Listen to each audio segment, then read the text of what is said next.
નર્મદા જિલ્લાના રાજકારણમાં ચેતર વસાવાનું નામ છેલ્લા 2.5 મહિનાઓથી સતત ચર્ચામાં રહ્યું છે। આમ આદમી પાર્ટીના યુવા ધારાસભ્યને એટીવીટી બેઠકમાં થયેલી મારામારીના બનાવ બાદ જેલમાં જવું પડ્યું હતું।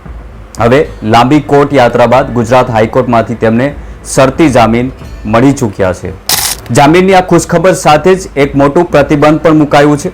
ચેતર વસાવા હવે પોતાના મત વિસ્તાર એટલે કે ડેડિયાપાડામાં 1 વર્ષ સુધી પગ મૂકી શકશે નહીં। આ હુકમ ન માત્ર તેમના રાજકીય ભવિષ્ય માટે પડકારરૂપ સાબિત થઈ શકે છે, પરંતુ સ્થાનિક રાજકારણમાં પણ ઉથલપાથલ મચાવી શકે છે। વિડીયોમાં આગળ વધતા પહેલા અમારી ચેનલને સબસ્ક્રાઇબ કરવાનું ભૂલશો નહીં। આ સમગ્ર ઘટનાક્રમની શરૂઆત 5મી જુલાઈએ થઈ હતી। નર્મદા જિલ્લામાં ડેડિયાપાડામાં એટીવીટી એટલે કે આદિજાતિ વિકાસ કચેરીની સંકલન બેઠક યોજાઈ હતી। આ બેઠક દરમિયાન આમ આદમી પાર્ટીના ધારાસભ્ય ચેતર વસાવા અને તાલુકા પંચાયતના પ્રમુખ સંજય વસાવા વચ્ચે બોલાચાલીની શરૂઆત થઈ હતી। પરિસ્થિતિ એટલી બગડી ગઈ હતી કે ઉગ્ર તણાવ વચ્ચે મારામારી થઈ હતી। આ બનાવે સમગ્ર જિલ્લામાં ખળભળાટ મચાવી દીધો હતો।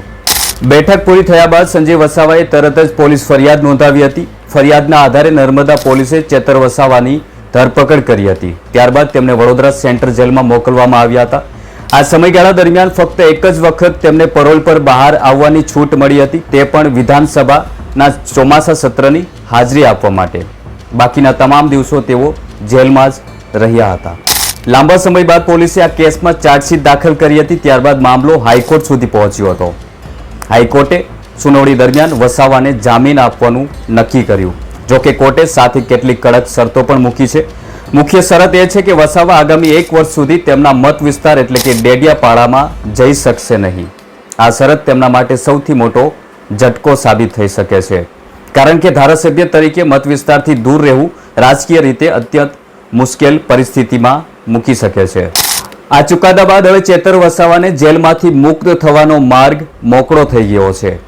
આગામી 23મી સપ્ટેમ્બર સવાર સુધીમાં તેઓ જેલમાંથી મુક્ત થાય તેવી શક્યતાઓ છે, એટલે કે 2.5 મહિના પછી તેઓ ફરી સ્વતંત્ર જીવન જીવશે, પરંતુ રાજકીય રીતે તેઓ પોતાના જ વિસ્તારમાં કેદ જેવી પરિસ્થિતિનો સામનો કરશે।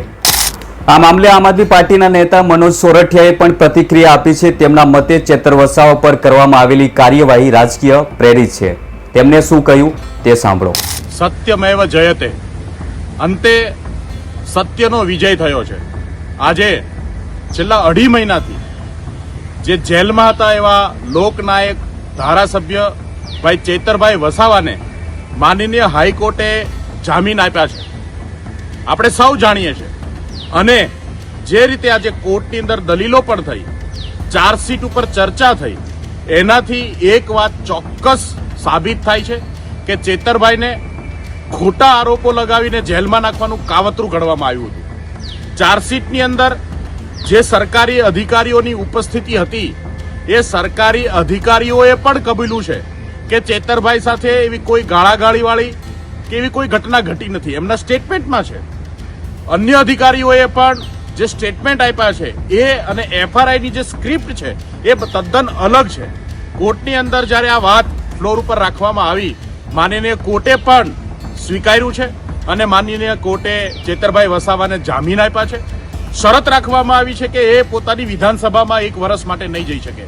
આમ તો એક ચૂંટાયેલા ધારાસભ્યને પોતાના વિસ્તારના મતદારોથી અલગ રાખવું એ સંવિધાનિક અધિકારોનું પણ ઉલ્લંઘન છે।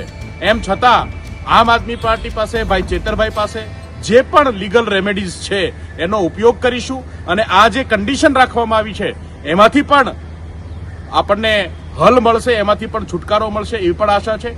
પણ અંતે આદિવાસી સમાજ, આદિવાસી વિસ્તાર અને ગુજરાતના લોકોની લડાઈ લડનાર ભાઈ ચેતર વસાવા બહાર આવી રહ્યા છે। ફરીથી ગુજરાતની સેવામાં, ગુજરાતના લોકોની સેવામાં, આદિવાસી વિસ્તારની સેવામાં અને ગુજરાતને એક નવો વિકલ્પ આપી શકાય, ગુજરાતમાં સદંતર જે સત્તામાં બેઠેલા તાનાશાહો છે એને બદલી શકાય, એમને ઘરે બેસાડી શકાય, પરિવર્તન લાવી શકાય, એ લડાઈ આજથી ચેતરભાઈ ફરીથી શરૂ કરવાના છે।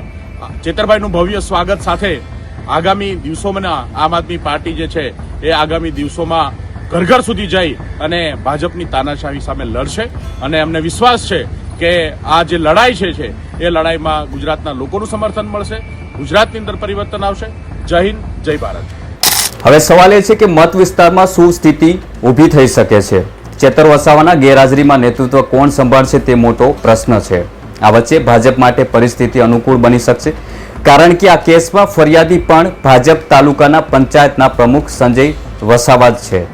આવનારા સમયમાં જ આ કેસ મત વિસ્તારની રાજકીય દિશા નક્કી કરી શકે છે. ચેતર વસાવાની જામીન પર છૂટછાટ એક તરફ રાજકીય જીત સમાન લાગે છે, પરંતુ મત વિસ્તારમાં 1 વર્ષ સુધી પ્રવેશ ન કરવાનું પ્રતિબંધ તેમના માટે રાજકીય પડકારો ઊભા કરે છે. હવે જોવાનું એ છે કે વસાવા આ પરિસ્થિતિમાંથી કેવી રીતે બહાર આવે છે અને આમ આદમી પાર્ટી તેમની ગેરહાજરીમાં મત વિસ્તારોનું નેતૃત્વ કેવી રીતે સંભાળે છે. આ વિષય પર તમારું શું કહેવું છે કમેન્ટ કરી જરૂર જણાવજો અને જતા પહેલા અમારી ચેનલને સબસ્ક્રાઇબ કરવાનું ભૂલશો નહીં. સાથે જ બેલ આઇકન પર ઓલ નોટિફિકેશન ઓન જરૂર કરી દેજો, જેથી નવા વિડીયોની નોટિફિકેશન તમને મળતી રહે.